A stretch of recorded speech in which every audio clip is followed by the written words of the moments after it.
The graduation cap hadn't even hit the ground when my father's words shattered my world. "Get out. You're a disappointment." He threw my duffel bag onto our front lawn, my clothes spilling across the grass my mother had meticulously maintained for her garden club competitions. No daughter of mine wastes 4 years studying business innovation instead of law. I stood there in my graduation gown, still clutching my diploma from Stanford University. Behind him, my mother wrung her hands, torn between maternal instinct and wifely obedience. My younger sister Sophia watched from her bedroom window, smirking. She was the good daughter, pre-law at Harvard, following our father's carefully planned path. "Dad, please, I tried one last time. My degree isn't worthless. I have job offers. From tech startups." He spat the words like they were poison. "While your sister has interviews at top law firms. You had everything handed to you, Megan, and you threw it all away." "Everything handed to me?" I wanted to laugh. I'd worked 3 jobs to put myself through college after he'd cut off my tuition sophomore year. Meanwhile, Sophia's Harvard education was fully funded, complete with a luxury apartment and new car. "Robert," my mother finally spoke up, "maybe we should." "No." He cut her off. She made her choice. Now she can live with it. I picked up my duffel bag, gathering my scattered belongings. 10 steps from our front door to the sidewalk. 10 steps that would change everything. "When you fail," he called after me, "don't come crawling back." I turned back one last time, memorizing the scene. Our sprawling Victorian house, my father's red face, my mother's averted eyes, Sophia's triumphant smile. "Don't worry," I said quietly. "You'll never see me crawl." That night I slept on my best friend Ashley's couch, using my graduation gown as a blanket. As I lay there staring at the ceiling, I made myself a promise. One day they'd regret this moment. I had $827 in my bank account, a degree my father thought was worthless, and an interview scheduled at a small tech startup called Innovate Tech. It wasn't much, but it was a start. The next morning I changed into my one professional outfit, a simple black dress I'd bought from a thrift store, and headed to my interview. Innovate Tech's office was nothing impressive. A small suite in a rundown building with mismatched furniture and walls covered in white boards.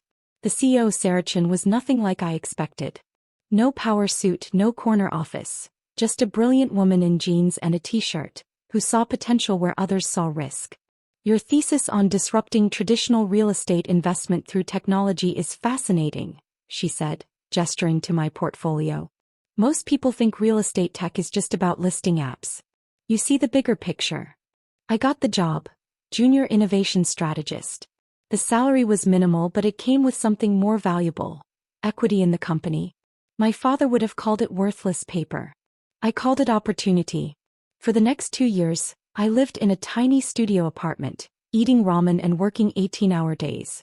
While Sophia posted photos of her luxury law school life on Instagram, I was building something revolutionary.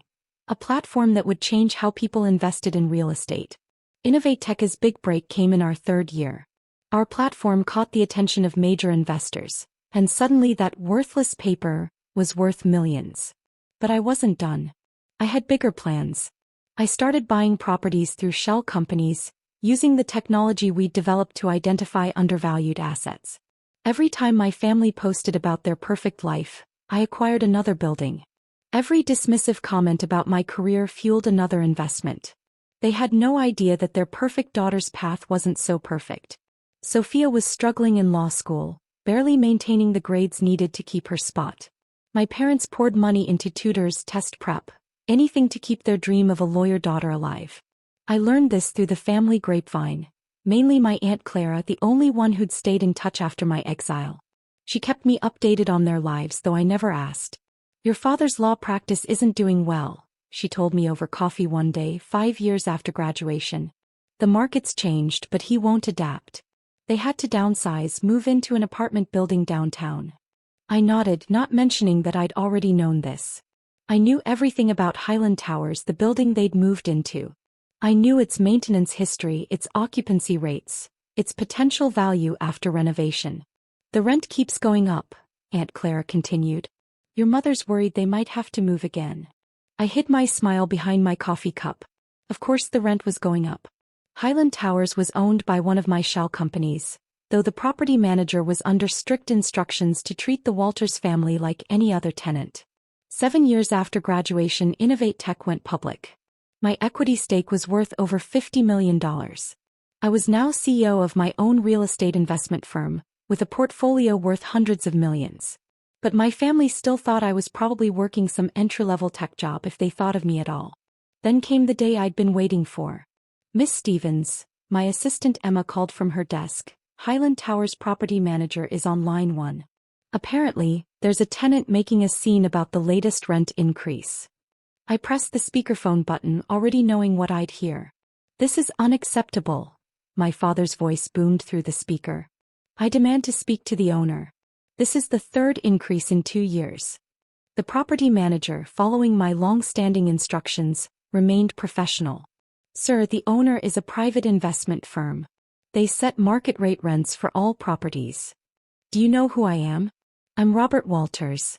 I've been practicing law in this city for 30 years. I smiled, remembering similar rants from my childhood. How many times had he used his name and position to intimidate others? "I'm sorry, Mr. Walters, but the rent increase will take effect next month as scheduled." "Then get me a meeting with the owner. I'll show them exactly what kind of tenant they're dealing with." I picked up the phone. "Emma, tell the property manager to schedule the meeting. It's time." "Are you sure?" she asked. She knew my history, knew what this meant. "Yes," I replied, looking at the framed photo on my wall, me at graduation before everything fell apart. "Schedule it for next week. And Emma, make sure the conference room has a clear view of the city." That night I stood in my penthouse apartment looking out over the city lights. Somewhere down there my father was probably ranting about unfair rent increases, my mother was calculating their dwindling savings, and Sophia, who'd finally graduated law school but couldn't pass the bar exam, was living in their spare room. 10 years ago, they'd thrown me out with nothing but a duffel bag and a worthless degree. Next week they'd learn exactly what that degree had built. I picked up my phone and called Aunt Clara. "It's time," I said. "Do you want to be there?" She laughed. "Wouldn't miss it for the world, honey. Someone needs to film their faces when they realize who they've been paying rent to all these years." I hung up and opened my laptop, reviewing Highland Towers financials one more time. The building needed renovations. Renovations that would normally require all tenants to temporarily relocate. Perhaps it was petty, but I'd been planning this moment for 10 years. Every detail had to be perfect. The morning of the meeting I chose my outfit carefully. A custom-made Chanel suit that cost more than 3 months' rent at Highland Towers. Every detail mattered today. My office occupied the entire top floor of a gleaming downtown tower, one of the many properties in my portfolio. Through the floor-to-ceiling windows I could actually see Highland Towers, a modest building that represented so much more than just another investment. "They're here," Emma announced through the intercom. "Your father is demanding." I smiled. "Let them wait 10 minutes, then bring them up." Those 10 minutes were delicious torture. Through the security feed I watched my father pace the lobby, checking his Tag Heuer watch, the same one he'd shown off at my graduation right before throwing me out. My mother sat rigidly in a lobby chair, her designer bag a poor imitation of luxury. Sophia tapped away on her phone, probably updating her carefully curated social media image of success. Finally I nodded to Emma. "Show them in." The conference room doors opened and my family stepped into my world. Their expressions shifted from irritation to awe as they took in the spectacular view, the expensive furnishings, the clear trappings of power. "Welcome to Stevens Investment Group," I said, not turning around from my position at the window. "We're here to see the owner," my father announced, his lawyer voice in full effect. "Not some junior." I turned around slowly, enjoying every microsecond of recognition dawning on their faces. "Megan," my mother whispered, her hand flying to her throat. "Hello, mother." "Father." "Sophia." I smiled, gesturing to the chairs. "Please sit. We have much to discuss." They stood frozen, their brains struggling to process what they were seeing. Sophia recovered first, her face twisting into a sneer. "This has to be a joke," she said. "You can't be the owner of Highland Towers? The CEO of a multi-billion-dollar investment firm? The landlord you've been complaining about for the past 2 years?" I sat down at the head of the table. "I'm all of those things and so much more," My father's face had turned an interesting shade of purple. Impossible. You were nothing. A disappointment. A disappointment with a worthless degree, I corrected.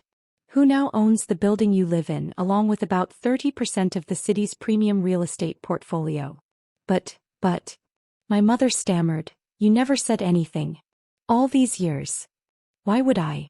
You made it clear I wasn't part of the family anymore. Remember? I pulled out a file. Now about that rent increase you wanted to discuss.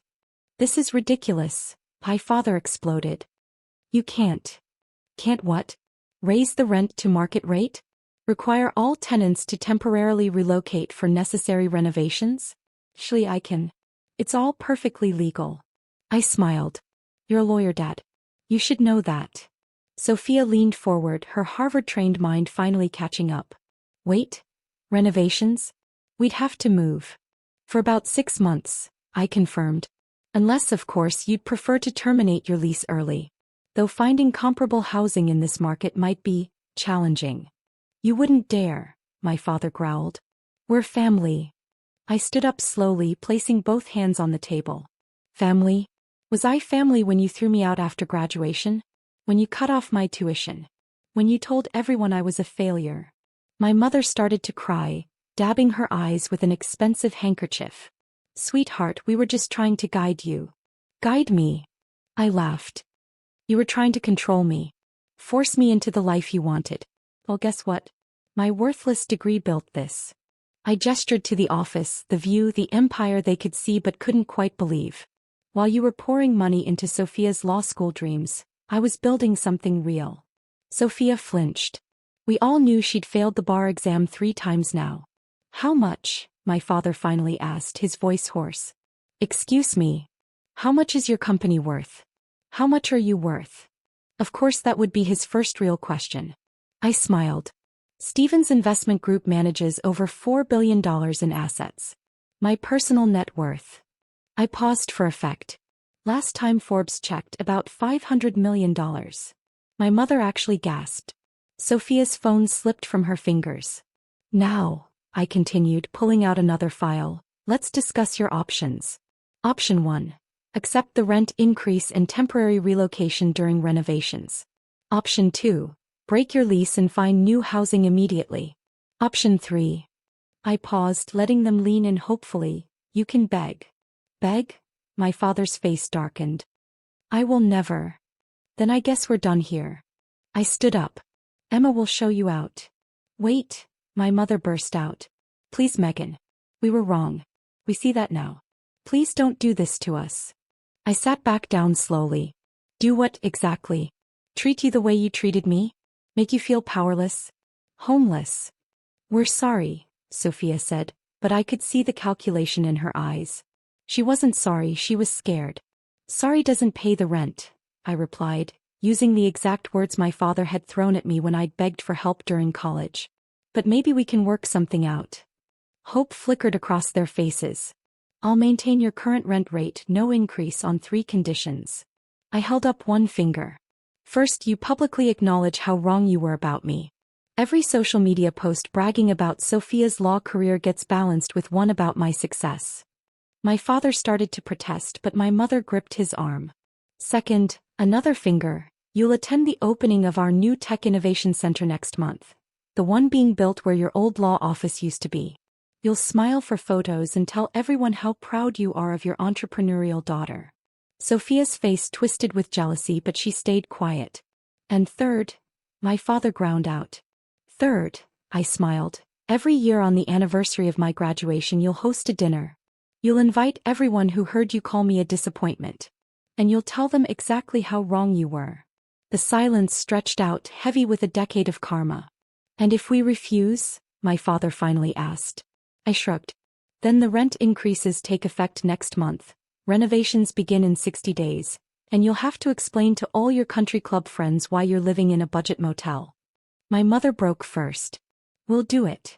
My father's jaw clenched, but he nodded stiffly. Perfect. I pressed the intercom. Emma, please bring in the new lease agreements.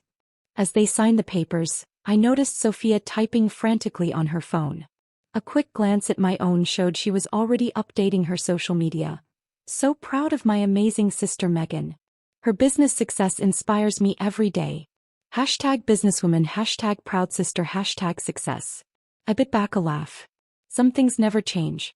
After they left, Aunt Clara called. Well, they caved, I told her. Though Dad looked like he was swallowing glass. Good, she said firmly. They needed this wake-up call. Your mother's been insufferable at garden club, always bragging about Sophia while pretending you don't exist. That evening I stood in my penthouse watching the sun set over my city. My phone kept buzzing with notifications as relatives and old family friends suddenly remembered my existence. My mother had already called 3 times, probably to invite me to lunch at her country club. I ignored them all. Instead, I opened my laptop and began drafting plans for Highland Towers renovation. Nothing too dramatic, just enough improvements to remind them monthly who held the power now. The next morning, a delivery arrived at my office. My father's Tag Heuer watch with a note. You've proven your point. Can we start over? I sent it back with my own note. Keep it. I prefer Patek Philippe. Over the next few months, I watched my family adapt to their new reality. My father started bragging about his visionary daughter to his colleagues. My mother added my Harvard Business School acceptance letter, which I'd turned down for Stanford, to her wall of family achievements. Sophia even tried to pitch me a legal tech startup idea. I maintained a polite distance, attending the required family functions, accepting their forced apologies. But we all knew things would never be the same. They'd shown me who they really were 10 years ago, and no amount of retrospective pride could change that. 1 year later, I hosted a party in my penthouse, a celebration of Stevens Investment Group's latest acquisition. As my guests mingled, enjoying champagne and caviar, I overheard my father telling someone, I always knew Megan would be successful. She gets her business sense from me. I caught his eye across the room and raised my glass slightly. He had the grace to look embarrassed. Later that night, after everyone had left, I found a photo from my graduation day, the last picture taken before everything fell apart. In it, I'm smiling, unaware that my world was about to shatter. I placed it next to a recent magazine cover featuring me as 40 under 40, the future of real estate. The contrast made me smile. Sometimes the best revenge isn't making people pay. It's making them watch you succeed despite their best efforts to break you. My father still practices law, though most of his clients have moved on to younger firms. My mother still hosts garden club meetings, though now she has to brag about both daughters equally. Sophia finally passed the bar exam on her 4th try, but she's stuck in a junior position at a small firm. Me. I just bought another building. This one has a perfect view of their apartment. After all, what's the point of being a landlord if you can't keep an eye on your most interesting tenants?